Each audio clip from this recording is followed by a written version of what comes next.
Ingin tahu siapa anda 5 tahun akan datang? Lihat 3 perkara ini. Buku yang anda baca, dengan siapa anda berkawan dan apa impian yang anda kejar. Apabila anda banyak membaca buku tentang kewangan dan simpanan emas, anda akan mula nampak dunia dengan cara yang berbeza. Anda akan sedar kewangan bukan hanya simpanan di bank semata-mata.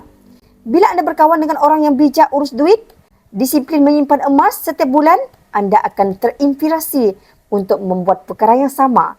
Anda belajar daripada tindakan, bukan nasihat semata-mata.